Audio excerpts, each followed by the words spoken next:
and your supervisors can help to navigate both that personal and professional development. But also you need to ask and reach out, because the nature of the system means people aren't always in tune to those sensitivities.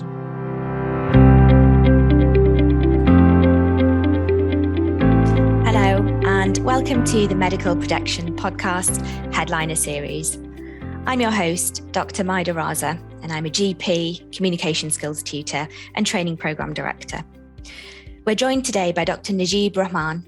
Najeeb is an emergency medicine doctor in Leeds and a clinical and educational supervisor, and he will be sharing his experiences from having worked with multiple IMG colleagues in the emergency department in Leeds.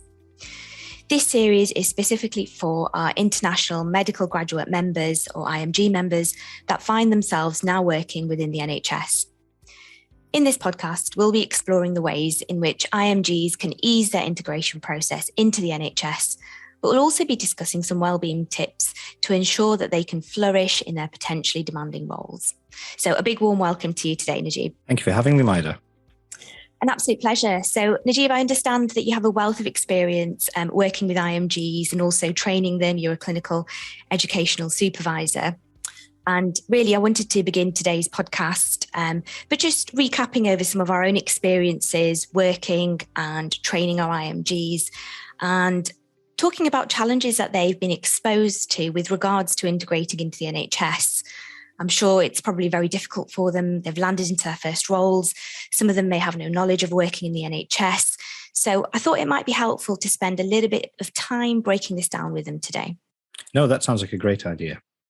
Great, yeah. So I imagine it's really difficult for IMGs. I mean, I can't imagine turning up to a job in a new country, maybe even in a new field, something that's really quite intense, demanding, with no formal induction process as of yet. I know there is a lot of work in the pipeline to formalise this, but nothing's been rolled out nationally just yet. But really, I wanted to ask you what your experience has been of this with regards to trainees and colleagues that you see. What are some of the common challenges that you sometimes see? No, you're absolutely right. I think induction and onboarding into any new environment can be a challenge for all of us. And that challenge is amplified if you're not from the UK, no matter what your cultural or medical educational background is. So I think one of those first things is when you do end up in the UK is, have you actually understood, it might sound tedious, but what's the regulatory processes and procedures that we need to be familiar with the new employer, and with that employing being the NHS. The NHS can be a very different organization to either the public healthcare systems or private healthcare systems that people might have come from. So I think one of the earliest things is to get to grips with what is the NHS as an entity, and what are my kind of regulatory frameworks and that we need to kind of adapt to in terms of GMC registration, expectations around good medical practice. And then actually when you come into the hospital, how do you start to embed in as part of that employment? Although people use the word NHS, every hospital has its own flavor and culture. And so, until you hit the ground, sometimes it's quite hard to know what those next steps might be. But that's probably one of the first things to get to grips with. What is the NHS and what is the GMC, and what are my professional obligations as an employee? Yeah, absolutely. And I think as well, if you, like you said, if you come from a country where healthcare is vastly different, perhaps it's more so privatised, it's really tricky to get to grips with terms such as primary care, secondary care, what a patient journey looks like with regards to A&E, GP attendances, and where you fit in that with regards to the patient journey. I remember watching a video not so long ago by the Kingsfund, and it sort of outlines quite nicely with some nice infographics. It's available on YouTube. With regards to how the NHS works, what the structure's like, where the funding comes from, and where you fit in as a clinician as well. And I wonder if actually that might be helpful for some of our IMGs listening today to have a watch before their first job, just so they can see where they slot into something that's quite complex structural wise, isn't it? Oh, absolutely. I mean, even me personally as an established EM consultant struggle to navigate the process and the system. So, I think this is an ongoing journey for people in their careers anyway. So I think one of the challenges is how to begin to get to grips to navigate some of that system complexity. And this, I think, comes back to another observation for a lot of international medical graduates, is that they might often feel quite isolated and not part of a team. They don't quite know the system. So asking and feeling able to ask for advice and guidance of how does the process work in the place that they're working, and what are the tips and tricks they can gain from other peers to ease their transition. And that might be senior colleagues that have been there for a while. That actually might be another peer. For some international graduates, they know other people from their own cohort from where they might have trained abroad.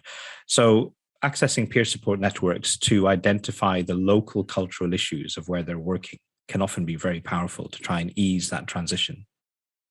Yeah, absolutely. And I think you've picked up on something quite important there. It can sometimes be quite a lonely place as well, especially if you've come into the UK alone and perhaps you don't have that peer support network, or you don't know anybody already from, the network that you're joining into.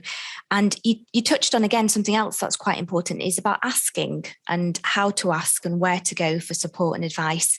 And I always say to my trainees to make sure you have that initial supervisor meeting. So you'll be allocated a clinical supervisor. Most people will be allocated an educational supervisor.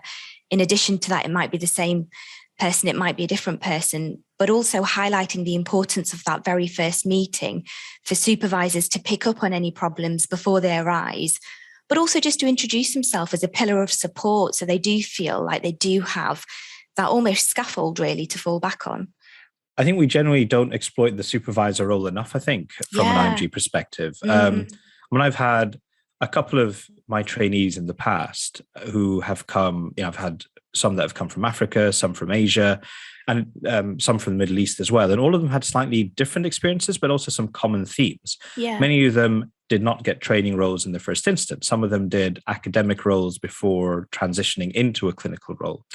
And I even had one who actually worked in the private sector first before coming into the NHS. And that was private sector within the UK. So they came from an environment where they had no senior supervision, and then had come to a training post and had access to supervision. Yeah. And they never quite knew how to deal with it. And I remember a phrase that one of these colleagues used at the end of their 6 months with us, saying, "Thank you for treating me like a human." Aww. And it made me wonder, well, if normal practice of just supporting a trainee is considered treating someone as a human, how awful must the experience have been for the previous 2 years or so? And I remember we delved into this a bit further because it was quite triggering, I think, to hear that. And we explored that in a bit more depth. And the experiences that colleague had was essentially not being able to speak up, didn't know who to get support from, felt very alien in their work environment, and had no access to again, supervisor and navigation support to say what should the next steps for their personal and professional development be. And I think that the other thing that came across very powerfully was they kind of gravitated to the UK through opportunities, but probably didn't really understand why they were in the UK in terms of, what is their core vision and goal? So did they really understand who they were and what their motivations were for being here? So they came here, there was a lot of culture shock, there was a lot of other barriers to professional and personal development, and all this then culminated in quite a difficult transition for 1 or 2 years before they became, I guess, more of an effective and efficient and well-rounded colleague. So I know there's a lot to unpick in that narrative, but I think recognizing that this is both a personal and professional development journey when coming from overseas, I think is really important. And your supervisors can help to navigate both that personal and professional development, but also you need to ask and reach out, because the nature of the system means people aren't always in tune to those sensitivities. Yeah, absolutely. Some really good points that you've hit on there as well.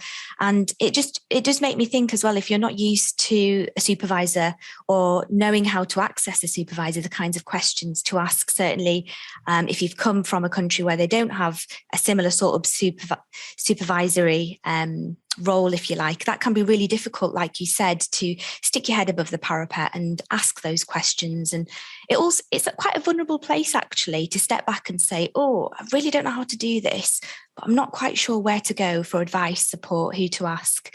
And I guess to those of our IMGs listening today who can identify with this experience, it's probably really useful to point out that peers can be really helpful. So like you said, if you've come into a job, perhaps in the private sector or even as a locum, and you don't have that assigned supervisor, this is where peer support can be really useful, specifically for those people who've been doing the job for a while, or perhaps if they've been trained in this country, they might have access to more avenues than, the IMG might realise. So I guess this is where peer support is quite helpful. No, absolutely. And, to expand on that peer concept, often IMGs who come to the UK might already have in their mind the kind of specialty they're gravitating towards. So emergency medicine or primary care or maybe internal medicine. The relevant royal colleges and academic faculties often have trainee associations. And those trainee associations often have lots of details as well about how do you ease into jobs and the challenge that people might face. So one of the things I do recommend colleagues to have a look at is think about some of the professional associations that are out there that can actually help with that peer support. They might have IMG groups already established that you can reach out to get further tips and tricks and advice. Absolutely, yeah. And you mentioned the GMC before as well, and they do have some information available on their website. And I know the NPS, we have an IMG hub where there's lots of interactive advice. There's also an advice line. We've got online pages as well. And the NPS do work with some partner companies as well who also provide IMG support, which is available online via courses as well. So I think it's putting that message out there about the support that's available, which sometimes can be quite hard to filter through, can't it?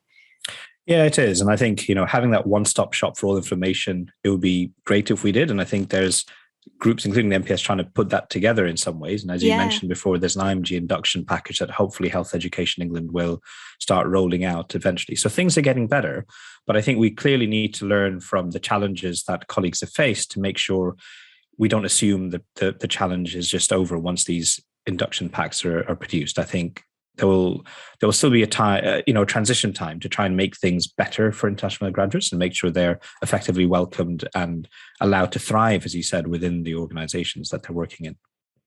Absolutely. And I guess this involves fairly simple, or what you might call simple, logistical things. So we touched on knowing where to go for support earlier, and even simple things such as recognising the hospital sites, mapping your journey to and from work in traffic, knowing who to go to if you're sick and you're unable to come into work. So these all might seem like quite simple things, but I imagine if you're in a new place, feels a bit alien, it probably can make that transition or integration that little bit easier.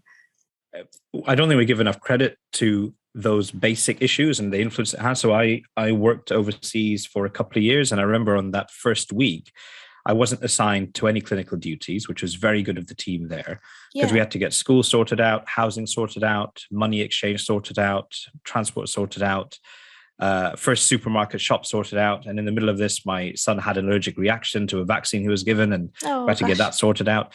And that was all in a new country that was completely alien to us. But I think if I hadn't had those basics sorted, I think it would have been very, very difficult.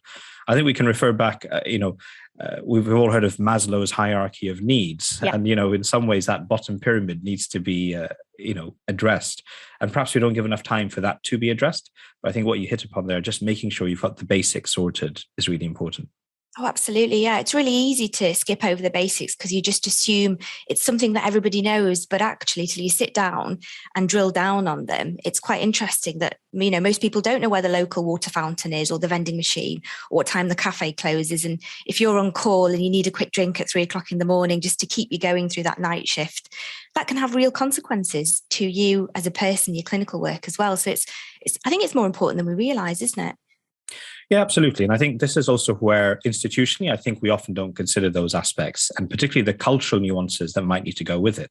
So, for me as a Muslim, I'd often try and find halal options if I can. Yes. And, hospitals are famously bad at producing halal options for food. Yes, so then it's trying to know, well, which are your local takeaways that might be able to supply something at 3 a.m. And so it's those kind of little things where peer support or a bit of local intelligence can be really helpful, or at least for someone to be able to openly ask, do those options exist? And what do other colleagues try to navigate those issues? Time for prayers or, accommodation and all these other kind of issues. So, but clearly there's been a legacy of colleagues who have often delayed those kind of issues, and they just fester, and it leads to further challenges and people not feeling part of a team or part of the system. So I think the earlier people look at setting out those foundational elements that preserve them personally and professionally, and they understand the system they're working in and begin to get to grips with the cultural nuances of their individual organizations, I think that puts them on a stronger footing moving forward. So that's been really interesting, Najeeb, to talk to you today and have a conversation about some of the really quite important but quite often overlooked and missed elements as to how IMGs can make that integration process a little bit easier for them. So thank you very much for joining me today. No, thank you for having me. It's been really enjoyable having that conversation with you. So just to reflect and recap back on some of the themes that we've discussed for our IMG listeners today, we've talked a little bit about how important it is to utilise that first supervisor meeting you have and to feel comfortable enough to ask any questions. We also touched on how important peer support is and how useful it can be to link in with peers in general, but also those who might have already been working in the role that you've gone into. We also briefly touched on Maslow's hierarchy of needs, which is a psychological concept of motivation, which is depicted as a pyramid, with our most basic needs being at the bottom of the pyramid. And in our case, that includes being aware of the more logistical things, such as familiarity with the hospital sites, canteens, public transport, if applicable. We've also referred to a video by the Kingsfund and Good Medical Practice by the General Medical Council, or the GMC, which we will make links available for, which will certainly make for some useful further reading and watching. So all in all, some really interesting points covered today. And with that, we reach the end of today's podcast, Easing the Integration Process for IMGs. For more information about the Medical Protection Society and the services on offer for IMG members, including our IMG Advice Line and our IMG Communication Skills virtual workshops, please look in the podcast description. If you're new to podcasts, maybe listening for the first time, make sure you subscribe to the channel to make listening in the future easier. You can access this podcast from all of the major apps, including Apple and Google Podcasts and Spotify. I've been your host, Maiedha Raza. Practicing medicine can be wonderful, but also challenging, so please take good care of yourselves and see you next time.